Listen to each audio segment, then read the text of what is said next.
Hi friend, मैं अतुलित यादव आप लोगों का इन्वेस्टर साइक चैनल में स्वागत करता हूं। वीडियो को पूरा लास्ट तक देखिएगा ताकि किसी भी प्रकार का कोई भी डाउट ना रह जाए। वीडियो देखने के बाद भी डाउट रह जाता है तो आप मुझे नीचे दिए गए नंबर पर कॉल या मैसेज कर सकते हैं। तो स्टार्ट करते हैं आज का वीडियो।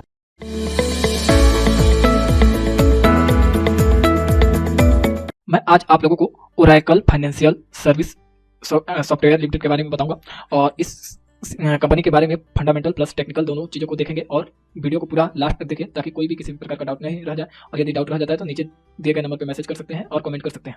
उसके बाद से इसके अलावा आप लोग और किस कंपनी के बारे में एनालिसिस चाहते हैं मेरे को कमेंट करके बताइए। मैं जरूर दूसरी उस कंपनी के बारे में एनालाइज करके बताने का कोशिश करूँगा। और देखिए, इसमें मेरा ये पर्सनल ओपिनियन है और पर्सनल एनालिसिस है। इसमें आपके प्रॉफिट या लॉस के लिए मैं जिम्मेदार नहीं हूँ, तो अपने से खुद से भी एनालाइज थोड़ा सा कर लीजिएगा। लेकिन मेरे पॉइंट ऑफ व्यू से मैं बेस्ट चीज़ें एक्सप्लेन करूँगा।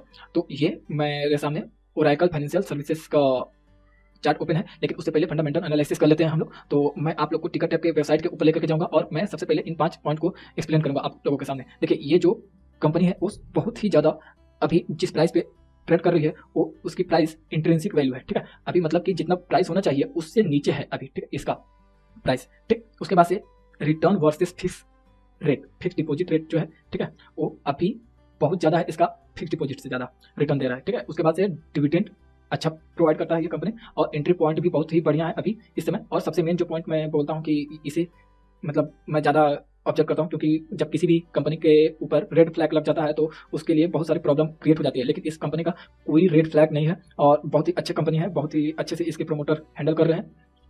तो मेरे को मतलब जो पब्लिक डोमेन में अवेलेबल है इन्फॉर्मेशन उस हिसाब से मैं बता रहा हूँ आप लोगों को, ठीक है। आप लोग अपना देख लीजिएगा, अपने हिसाब से एनालाइज कर लीजिएगा। और उसके बाद से हम लोग उस आगे देख लेते हैं इसका थोड़ा सा, ठीक है। तो ओवरव्यू यहाँ पे आ गया, ठीक है। तो यहाँ पे जो पीई, यहाँ पे थोड़ा सा मैं आप लोगों को इसका लेकर के चलूँगा।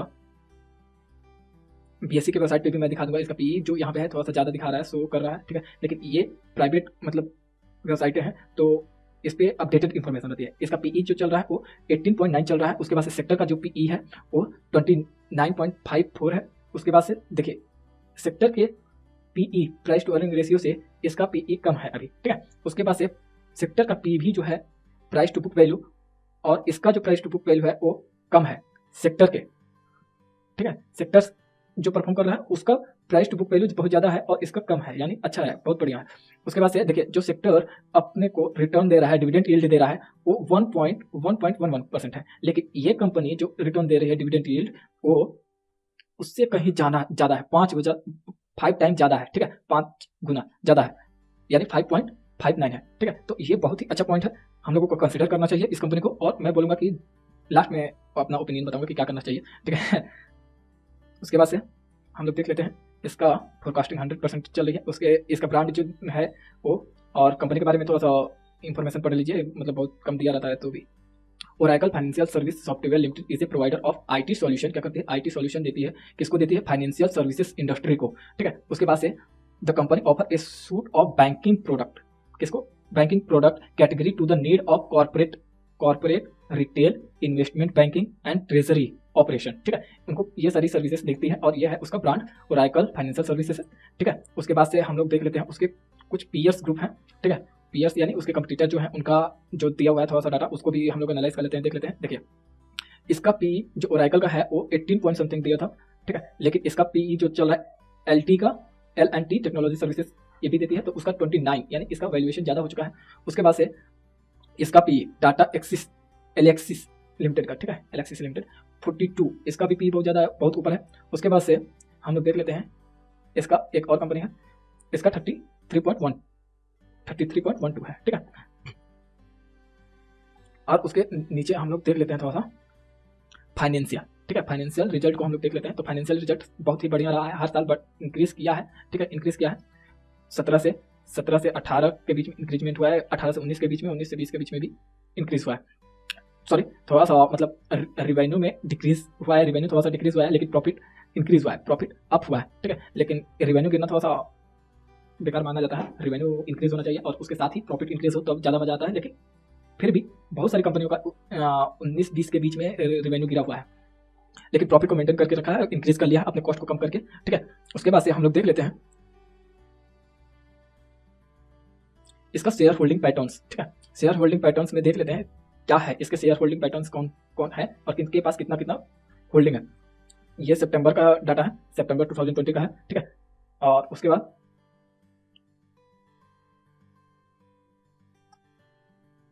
यहाँ पे प्रमोटर के पास 73 पॉइंट बहुत ज़्यादा है, 73.32% प्रमोटर के ही होल्डर हैं इसके, ठीक है, बहुत ज़्यादा। जब प्रमोटर को ज़्यादा विश्वास होता है कि मेरी कंपनी ज़्यादा ग्रो करेगी तभी जा करके उनके पास इतना ज़्यादा होल्डिंग होती है।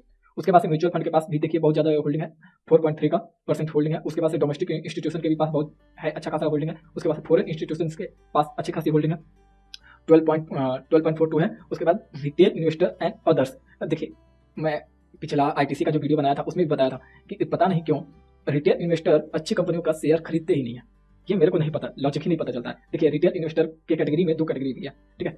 दोनों कैटेगरी में रिटेल इन्वेस्टर के पास कितना है, 5.03%, सिर्फ 5.03%। इतना बड़ा कंपनी में इतना ही छोटा सा हिस्सेदारी लेकर के रखा है। बाकी बेकार कंपनियों में जाकर के देखिए ना, उनकी हिस्सेदारी लगभग 50-60% हिस्सेदारी लेकर के रखते हैं। जहाँ पर कोई नहीं रहता है वहाँ पे रिटेल इन्वेस्टर फंसे रहते हैं।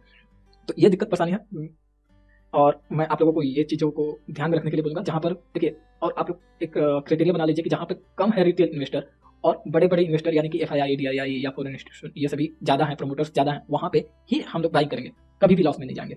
ये एक मूल मंत्र है मेरे साइड से। मैं जब सेलेक्ट करता हूँ कंपनियों को तो इसी टाइप से सेलेक्ट करता हूँ, और भी बहुत सारा क्राइटेरिया होता है, लेकिन ये एक मतलब मेरे लिए पॉइंट रहता है मेरे दिमाग में, ठीक है। अब इसके आ जाते हैं हम लोग टेक्निकल एनालिसिस पे। ये तो हम लोग फंडामेंटली चीज़ों को थोड़ा थोड़ा देख लिए, लेकिन अब हम लोग आते हैं इसके टेक्निकल पे।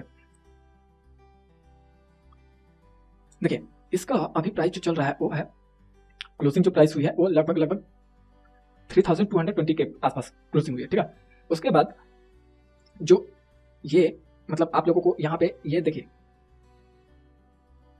वैल्यू इंक्रीज कर रहा है, क्या कर रहा है, वैल्यू इंक्रीज कर रहा है, प्राइस भी इंक्रीज हो रही है, ठीक है। तो यहाँ पे इस अभी के पोजीशन में कल जब मार्केट खुलेगा मंडे को तो आप लोग बाय कर लीजिए इसको। और उसके बाद से मैं अभी टारगेट भी बता दूंगा। यदि मार्केट गिरता भी है तो इस रेंज में आप कहीं पर भी बाई कर सकते हैं। इस रेंज में 3000 से लेकर के 3000 के ऊपर पर कहीं पर भी बाई कर सकते हैं, ठीक है।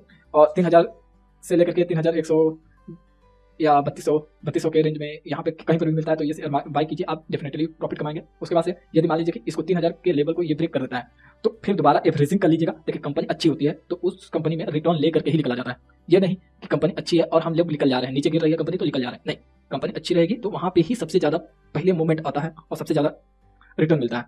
लेकिन बेकार कंपनियां गिरते जाएंगी, लोग क्या करते हैं, बेकार कंपनियों का शेयर ले लेते हैं, उसके बाद से एवरेजिंग करते हैं। ये कभी भी गलती मत कीजिए।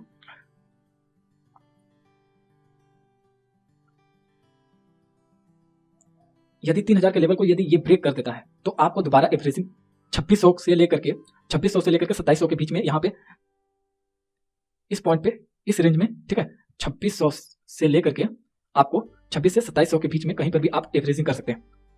सर